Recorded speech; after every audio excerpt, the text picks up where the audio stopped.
আজ আমি তোমাদের এমন একটি মুভি এক্সপ্লেন করব যেটা 2009 সালে রিলিজ হওয়ার পর থেকে আজ পর্যন্ত সবচেয়ে বেশি টাকা আয় করেছে।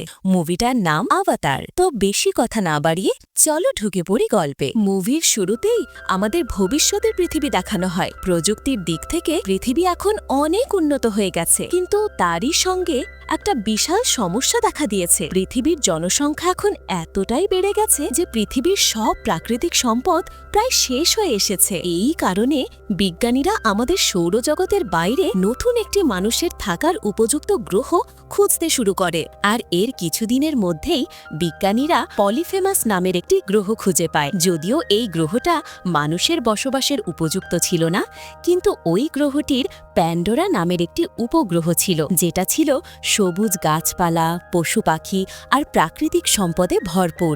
বিজ্ঞানীরা সেখানে গিয়ে গবেষণা শুরু করে, আর কিছুদিনের মধ্যেই তারা আনঅবটেনিয়াম নামের একটি বিশেষ উপাদান খুঁজে পায়, যা ছিল এক অসাধারণ এনার্জি কন্ডাক্টর। দেখতে দেখতে এই আনঅবটেনিয়াম পৃথিবীর সমস্ত প্রযুক্তিতে ব্যবহার হতে শুরু করে, আর প্যান্ডোরা থেকে এই আনঅবটেনিয়াম মাইনিং করে পৃথিবীতে পাঠাতো RDA নামের একটি কোম্পানি, মানে রিসোর্সেস ডেভেলপমেন্ট অ্যাডমিনিস্ট্রেশন। প্যান্ডোরা উপগ্রহে অনেক এলিয়ান প্রজাতির প্রাণী বাস করে। তাদের মধ্যে সবচেয়ে গুরুত্বপূর্ণ হল নাভি, যারা দেখতে অনেকটা মানুষের মতো, তবে নীল রঙের এবং প্রায় 10 ফুট লম্বা। তারা প্রকৃতির সাথে মিলেমিশে জঙ্গলে শান্তিতে বসবাস করে, কিন্তু প্যান্ডোরার বায়ুমণ্ডলে মানুষেরা শ্বাস নিতে না পারার কারণে RDA-র বিজ্ঞানীরা সেখানে ভালোভাবে কাজ করতে পারছিল না। তাই তারা একটা চমৎকার সমাধান বের করে।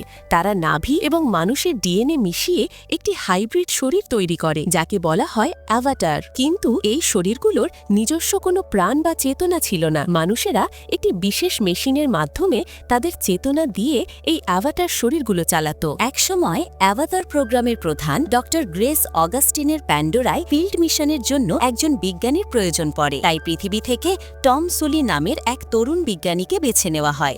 RDA-র লোকজন টমের DNA-র সাথে নাভি DNA মিশিয়ে তার জন্য একটি অ্যাভাতার তৈরি করে, কিন্তু টমের প্যান্ডোরায় যাওয়ার ঠিক আগেই একজন চোর কিছু টাকার লোভে তাকে হত্যা করে ফেলে। RDA-র লোকেরা টমের অ্যাভাতার তৈরি করতে কোটি কোটি টাকা খরচ করেছিল। এখন নতুন কারোর জন্য আরেকটি অ্যাভাতার তৈরি করা মানে বিশাল লোকসান। কিন্তু এখানেই একটা সুযোগ তৈরি হয়। টমের একটি যমজ ভাই ছিল, জেক সুলি। তারা যমজ হওয়ার কারণে তাদের DNA একই, মানে যে অ্যাভাটারটিকে টমের জন্য বানানো হয়েছিল সেটিকে জেকও ব্যবহার করতে পারবে। তাই RDA-র লোকেরা জেককে তার ভাইয়ের জায়গায় প্যান্ডোরায় যেতে বলে। প্রচুর টাকার লোভে জেকও রাজি হয়ে যায়। এরপর জেক একটি স্পেসশিপে 6 বছর ভ্রমণ করে প্যান্ডোরায় পৌঁছায়। সেখানে তার দেখা হয় ডক্টর গ্রেস অগাস্টিনের সাথে, কিন্তু গ্রেস জেককে দেখে মোটেও খুশি হননি, কারণ তার দরকার ছিল একজন বিজ্ঞানীর, যেটা টম ছিল। কিন্তু জেক কোনো বিজ্ঞানী নয়, সে ছিল আমেরিকান মেরিনে একজন সৈনিক। যুদ্ধে আহত হওয়ার ফলে তার দুটি পা প্যারালাইজড হয়ে গিয়েছিল। এখন সে হুইল চেয়ারে চলাফেরা করে। তবে গ্রেসের কাছে অন্য কোনো উপায় নেই, তাই তিনি জেককে অ্যাভাটার প্রোগ্রামে যুক্ত করে নেন। এরপর জেক এবং তার সঙ্গী নর্মকে সেই বিশেষ মেশিনে শোয়ানো হয়। তারপর তাদের মানব শরীর ঘুমিয়ে পড়ে, আর তারা আবাতার শরীরে জেগে ওঠে। জেক প্রথমবার আবাতার শরীরে জেগে ওঠে অবাক হয়ে যায়, কারণ সে আবার হাঁটতে পারছে। তার আবাতার শরীরটা সম্পূর্ণ সুস্থ এবং শক্তিশালী। জেক খুব দ্রুতই তার নতুন শরীর নিয়ন্ত্রণ করতে শিখে যায়। এদিকে RDA-র সিকিউরিটি ফোর্সের প্রধান কর্নেল কোয়ারিচ জানতে পারেন যে জেক আগে একজন অভিজ্ঞ সৈনিক ছিল। তাই তিনি জেকের সাথে গোপনে দেখা করে জেককে বলে, তুমি নামমাত্র ডক্টর অগাস্টিনের সাথে কাজ করবে। তোমার আসল কাজ হবে নাভিদের ভেতরের সব তথ্য আমাকে জানানো। এর বিনিময়ে আমি তোমার প্যারালাইসিস পা ঠিক করে দেব। জেক সেই কাজের জন্য রাজি হয়ে যায়। আসলে RDA-র মালিক পার্কার সেলফ্রিজ যে কোনো মূল্যে আনঅবটেনিয়াম চান, আর এই দায়িত্ব তিনি দিয়েছেন কর্নেল কোয়ারিচকে। কর্নেল চাইলে সহজেই তার সেনাবাহিনী আর অস্ত্র দিয়ে নাভিদের উপর আক্রমণ করে তাদের জমি থেকে আনঅবটেনিয়াম বের করতে পারতেন, কিন্তু তিনি এই কাজ শান্তিপূর্ণভাবে করতে চান। তাই তিনি জেককে বেছে নেন এবং তাকে নাভিদের দুর্বলতা খুঁজে বের করতে করতে বলেন যাতে সহজেই তাদের সরিয়ে আনঅবটেনিয়াম মাইনিং করা যায়। একদিন গ্রেস, জেক এবং নর্ম এই তিনজন তাদের অ্যাভাটার রূপে জঙ্গলে গবেষণা করতে যান। সেখানে গাছপালা স্টাডি করতে করতে ডক্টর অগাস্টিন একটা অবিশ্বাস্য জিনিস দেখতে পান। ডক্টর অগাস্টিন দেখেন প্যান্ডোরার সমস্ত গাছপালা একটি বিশেষ বায়োলজিক্যাল নেটওয়ার্কের মাধ্যমে পরস্পরের সাথে সংযুক্ত। এই সময় জেক তাদের থেকে একটু দূরে গিয়ে জঙ্গলে ঘুরছিল। হঠাৎ একটি ভয়ঙ্কর প্রাণী তার উপর হামলা করে। জেক প্রাণ বাঁচাতে দৌড়াতে থাকে আর শেষে একটি জলপ্রপাত থেকে লাফ দিয়ে নিচে পড়ে যায়, যার কারণে সে তার সঙ্গীদের থেকে আলাদা হয়ে যায়। গ্রেস এবং নর্ম জেককে জঙ্গলে অনেক সময় খোঁজেন, কিন্তু রাত হয়ে আসার কারণে বাধ্য হয়ে তাদের ফিরে যেতে হয়। এরপর জেক যখন একা জঙ্গলে ঘুরছিল তখনই নেওতিরি নামের এক নাভি মেয়ে তাকে দেখে ফেলে। জেকের গায়ে মানুষের পোশাক দেখে সে বুঝতে পারে এটি একটি অ্যাভাটার। আর নাভি এবং মানুষদের মধ্যে কখনো ভালো সম্পর্ক ছিল না, কারণ মানুষেরা তাদের প্রাকৃতিক সম্পদ চুরি করতে চায়। নেওতিরি তীর তুলে জেককে মেরে ফেলার জন্য প্রস্তুত হয়, কিন্তু ঠিক যখন সে তীর ছুঁড়তে যায় তখনই একটি আশ্চর্য ঘটনা ঘটে। একটি গাছের বীজ যা একটি জীবন্ত প্রাণীর মতো উঠছিল সেটি এসে নেওতিরির তীরের সামনে থেমে যায়। নেওতিরি থমকে দাঁড়ায়, কারণ এই বীজ ছিল আত্মার গাছের, যা নাভিরা অত্যন্ত পবিত্র মনে করে। তারা বিশ্বাস করে এতে তাদের দেবী এওয়া বাস করেন। রাতে জেকের ওপর কিছু বন্য প্রাণী আক্রমণ করে। সে একা তাদের সাথে লড়তে পারছিল না। ঠিক তখনই নেওতিরি এসে তার জীবন বাঁচায়। জেক তাকে ধন্যবাদ দিয়ে তার পেছন পেছন চলতে থাকে, কিন্তু নেওতিরি জেককে তার পেছন পেছন আসতে মানা করে ও সেখান থেকে চলে যেতে বলে। কিন্তু তখনই আরও একটি চমৎকার ঘটনা ঘটে। সেই পবিত্র গাছের অনেকগুলো বীজ এসে জেকের সারা শরীরে বসে পড়ে।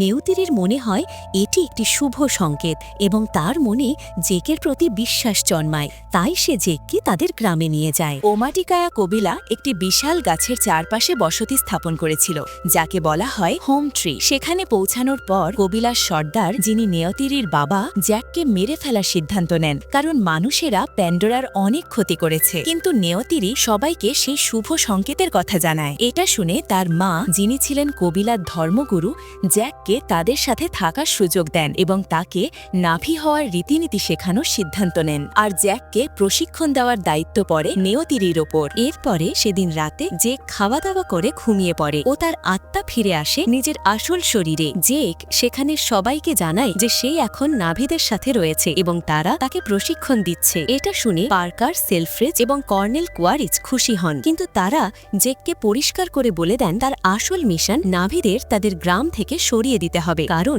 আরডিএ সেই জায়গার নিচে আনঅবটেনিয়ামের বিশাল ভাণ্ডার খুঁজে পেয়েছে। কর্নেল জেককে এই কাজ শেষ করার জন্য 3 মাসের সময় দেন। এদিকে গ্রেস জানতে পারেন যে কর্নেলকে গোপনে তথ্য দিচ্ছে, এতে তার গবেষণা নষ্ট হতে পারে। গ্রেস রেগে গিয়ে তিনি তার অ্যাভাটার মেশিনের পুরো সেটআপ আরডিএ এর হেডকোয়ার্টার থেকে দূরে এক নির্জন পাহাড়ে নিয়ে যান, যাতে কেউ তাদের কাজে হস্তক্ষেপ করতে না পারে। এরপর জেক তার অ্যাভাটার শরীরে প্রশিক্ষণ শুরু করে। নিয়তিরি তাকে শেখায় নাভি ভাষা, নাভি অস্ত্র চালানো, প্রাণীদের ওপর চড়া এবং জঙ্গলে বেঁচে থাকার কৌশল। জেক এই সব কিছু খুব দ্রুত শিখতে শুরু করে, যার ফলে নাভি লোকেরাও জেকের ওপর বিশ্বাস করতে শুরু করে। আর এই সুযোগ কাজে লাগিয়ে সে গ্রেসের অ্যাভাটার রূপকেও সেখানে নিয়ে আসার অনুমতি নিয়ে নেয়। এর কয়েকদিনের মধ্যেই ওমাটিকায়া কবিলা জ্যাককে রীতিনীতি সহকারে তাদের দলে অন্তর্ভুক্ত করে নেয়। সে এখন আর অ্যাভাটার নয়, সে একজন আসল নাভি। নেওতিরি জ্যাককে সেই পবিত্র গাছের কাছে নিয়ে যায় এবং বলে, তুমি এখন একজন নাভি, তাই তুমি তোমার জীবনসঙ্গী বেছে নিতে পারো।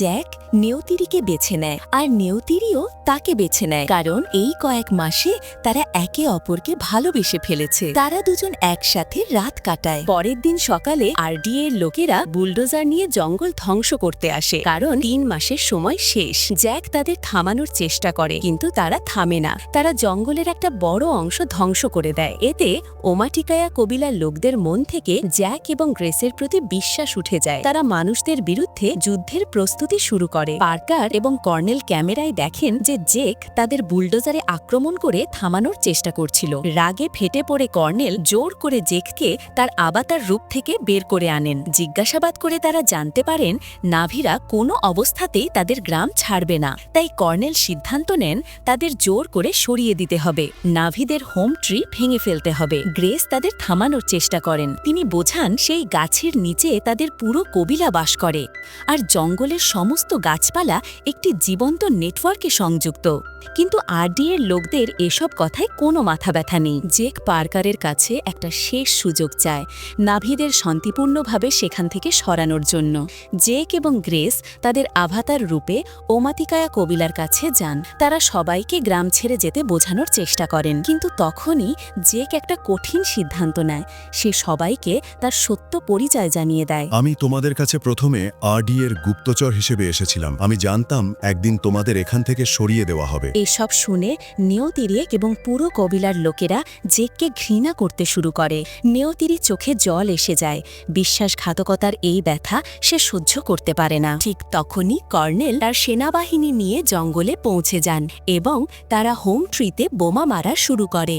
সেই বিশাল পবিত্র গাছটা যা শত শত বছর ধরে দাঁড়িয়েছিল সেটা আগুনে পুড়তে থাকে এবং ভেঙে পড়ে ও অনেক নাভির মৃত্যু হয়। নেওতিরির বাবাও সেই হামলায় মারা যান। পুরো কবিলা ধ্বংস হয়ে যায়। এরপর জেক, গ্রেস এবং নর্মকে তাদের মানব রূপে জেলে বন্দী করে রাখা হয়, যাতে তারা নাভিদের সাহায্য করতে না পারে। কিন্তু গ্রেসের দুই টিম মেম্বার, যারা আরডিএর এই নিষ্ঠুরতার বিরুদ্ধে, তারা এসে তাদের মুক্ত করে দেয় এবং তারা একটি প্লেন চুরি করে পালিয়ে যায়। কিন্তু যাওয়ার সময় কর্নেল তাদের উপর গুলি চালান। গুলি লাগে গ্রেসের শরীরে। তিনি গুরুতর আহত হন। এরপর জেক এবং তার সঙ্গীরা মেশিন নিয়ে জঙ্গলে পৌঁছায়। সেখানে জেক আবার তার অ্যাভাতার শরীরে ফিরে আসে। কিন্তু এখন সমস্যা হলো নাভিরা তাকে বিশ্বাসঘাতক মনে করে। তারা তার কথা শুনবে না। জেক জানে শুধুমাত্র একটা উপায় সে তাদের বিশ্বাস ফিরে পেতে পারে। জেক সিদ্ধান্ত নেয় টোরুক নামের সেই বিশাল ভয়ঙ্কর ড্রাগনকে নিয়ন্ত্রণে আনতে হবে, কারণ যে কেউ সেই ড্রাগনকে বশে আনতে পারে সে হয়ে যায় টোরুক মাক্তো, মানে ছায়া রাইডার, যাকে সব লোক নায়ক মনে করে। জেক এক ভয়ঙ্কর লড়াইয়ের পর সফলভাবে সেই বিশাল টোরুকের ওপর নিয়ন্ত্রণ লাভ করে। জেক টোরুকের পিঠে চড়ে আকাশ থেকে ওমাটিকায়া কবিলার কাছে ফিরে আসে। সবাই তাকে দেখে অবাক হয়ে যায়। তারা বিশ্বাস করতে পারে না সে আসলেই টোরুক মাক্তো। সবাই তার প্রতি সম্মান দেখায়। জেক সবাইকে বলে, আমরা একা লড়তে পারবো না, সব কবিলাকে একসাথে আনতে হবে। আরডিএর বিরুদ্ধে আমাদের যুদ্ধ করতে হবে। সে অন্যান্য কবিলাদের সাহায্যের জন্য ডেকে পাঠায়। জেক নেয়াতিরিকে সেই পবিত্র আত্মার গাছের কাছে নিয়ে যায়। সেখানে আহত গ্রেসকেও নিয়ে আসা হয়। তারা গ্রেসকে বাঁচানোর শেষ চেষ্টা করে। তার চেতনা স্থায়ীভাবে তার আবাতার শরীরে স্থানান্তরিত করার চেষ্টা, কিন্তু দুর্ভাগ্যবশত গ্রেস সেই প্রক্রিয়ায় মারা যান। মৃত্যুর আগে গ্রেস মৃদু হেসে জেককে বলেন, আমি তাকে দেখেছি, এওয়াকে সবকিছু সত্যি। জেকের চোখে জল এসে যায়। এরপর সমস্ত নাভি টোরুক মাক্তোর নেতৃত্বে একসাথে সংগঠিত হয়। হাজার হাজার যোদ্ধা, শত শত ড্র্যাগন রাইডার। অন্যদিকে কর্নেল তার সেনাবাহিনী এবং হাইটেক অস্ত্রশস্ত্র নিয়ে প্রস্তুত। আকাশ এবং স্থল উভয় দিক থেকে তারা জঙ্গলে আক্রমণ করতে আসে। চূড়ান্ত যুদ্ধের সময় এসে গেছে। নাভিরাও সমানভাবে প্রতিরোধ করে তোলে। শুরু হয় এক ভয়ঙ্কর যুদ্ধ। একদিকে মানুষেরা হেলিকপ্টার এবং মেশিনগান নিয়ে লড়ছে, অন্যদিকে নাভিরা তাদের তীর, ধনুক এবং প্রাণীদের নিয়ে মোকাবেলা করছে। আধুনিক অস্ত্রের কারণে নাভিরা পিছিয়ে যেতে থাকে। কর্নেলের বাহিনী তাদের ওপর ভারী পড়ে যায়। অনেক নাভি মারা যায়। তারা হারার তার প্রান্তে পৌঁছে যায়। জেক বুঝতে পারে এভাবে তারা জিততে পারবে না। মরিয়া হয়ে সে সেই পবিত্র গাছের কাছে প্রার্থনা করে, এওয়া, আমাদের সাহায্য করো। হঠাৎ করেই একটা অবিশ্বাস্য ঘটনা ঘটে। প্যান্ডোরার অসংখ্য বন্য প্রাণী, যারা সাধারণত মানুষ এড়িয়ে চলে, তারা সবাই একসাথে যুদ্ধক্ষেত্রে ছুটে আসে। আকাশে বিশাল ড্রাগনরা হেলিকপ্টার ধ্বংস করতে শুরু করে। মাটিতে গন্ডার আর নেকড়ের মতো প্রাণীরা সমস্ত সৈন্যদের আক্রমণ করতে থাকে। পুরো জঙ্গল যেন জীবন্ত হয়ে উঠেছে। নিয়তিরি বুঝতে পারে এওয়া জেকের প্রার্থনা শুনেছে। প্রকৃতি নিজেই তাদের রক্ষা করতে এগিয়ে এসেছে। যুদ্ধের গতি সম্পূর্ণ পাল্টে যায়। নাভিরা জয়ের দিকে এগিয়ে যেতে থাকে। কর্নেলের প্লেন ধ্বংস হয়ে যায়, কিন্তু সে হাল ছাড়ে না। সে একটি শক্তিশালী হাইটেক আর্মার পরে জঙ্গলে নেমে আসে। কর্নেল নেওতিরিকে খুঁজে বের করে। সে একটি বড় প্রাণীর সাথে কর্নেলের মোকাবিলা করছিল। কিন্তু কর্নেলের আর্মার অনেক বেশি শক্তিশালী। সে সেই প্রাণীকে মেরে ফেলে। এরপর সে নেউতিরিকে মারতে যায়। ঠিক তখনই জেক সেখানে পৌঁছে যায়। থামো, তোমার টিম হেরে গেছে, এখন তোমার অস্ত্র নামিয়ে রাখো। কিন্তু কোয়ারিজ শোনে না। সে জেককে মারার জন্য এগিয়ে আসে। দুজনের মধ্যে প্রচণ্ড লড়াই শুরু হয়। কিন্তু একটা বড় সমস্যা ছিল। জেকের মানব শরীর এবং তার অ্যাভাতার মেশিন সেই জায়গার খুব কাছেই। কর্নেল এটা বুঝতে পেরে সেই অ্যাভাতার চেম্বারে আক্রমণ করে তা ক্ষতিগ্রস্ত করে দেয়। চেম্বার ভেঙে যায়। জেকের মানব শরীর অক্সিজেন থেকে বঞ্চিত হয়ে যায়, আর তার অ্যাভাতার শরীর দুর্বল হয়ে পড়তে শুরু করে। কর্নেল সুযোগ পেয়ে জেকের অ্যাভাতারকে প্রচণ্ড মারতে থাকে।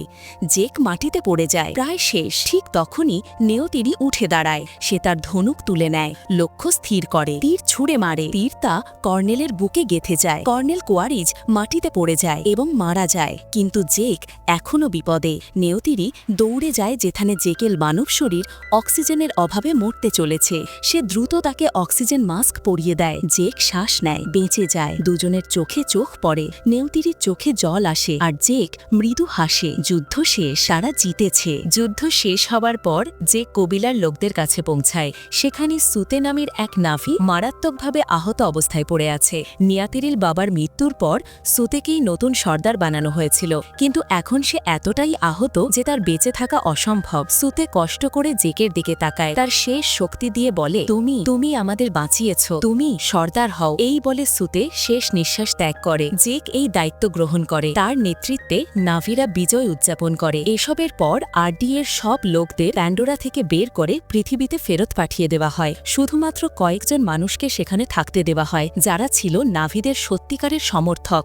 নর্ম এবং অন্যান্য বিজ্ঞানীরা যারা গ্রেসের সাথে কাজ করতেন, যারা প্যান্ডোরায় থেকে যান। অবশেষে জেক একটি গুরুত্বপূর্ণ সিদ্ধান্ত নেয়। সে তার মানব শরীর ত্যাগ করে চিরকালের জন্য একজন নাভি হয়ে যাবে। এর জন্য কবিলার সমস্ত লোক আত্মার গাছের কাছে জবা হয়, যেখানে জেকের দুটি শরীরকেই সেই গাছের সাথে যুক্ত করা হয়। এই পবিত্র প্রক্রিয়ার মাধ্যমে এওয়ার আশীর্বাদে জেকের চেতনা চিরকালের জন্য সেই অ্যাভাটার অর্থাৎ নাভি শরীরে চলে যায়। জেকের মানব শরীর মৃত্যুবরণ করে এবং সে সম্পূর্ণভাবে একজন নাভি হিসেবে পুনর্জন্ম লাভ করে। জেক তার চোখ খোলে। এখন সে আর মানুষ নয়, সে একজন সত্যিকারের নাভি। সে নিয়াতিরির দিকে তাকায়, যে তার পাশে দাঁড়িয়ে আছে হাসি মুখে। তারা এখন একসাথে প্যান্ডোরায় তাদের নতুন জীবন শুরু করবে। জেক এখন শুধু টরুক মাকতুই নয়, সে ওমাটিকায়া কবিলার নতুন নেতাও। সে প্যান্ডোরার প্রকৃতি এবং নাভিদের রক্ষা করার শপথ নেয়। এভাবেই একজন প্যারালাইজড মেরিন থেকে জেক সুলি পরিণত হয় এক মহান যোদ্ধা এবং নেতায়। আর এখানেই শেষ হয় অ্যাভাটার 2009-এর গল্প। কিন্তু এই মুভির আরও দুটি পার্ট আছে। জেক এবং নেউতিরির সংসার কেমন হলো, তাদের কি বাচ্চা হলো, নতুন কি বিপদ এলো তাদের ওপর, এসব জানতে চাইলে চ্যানেল চেক করো এবং সাবস্ক্রাইব করে রাখো। তাহলে বন্ধুরা, আজ এই পর্যন্তই। আবার দেখা হবে পরবর্তী ভিডিওতে। ততক্ষণের জন্য টাটা।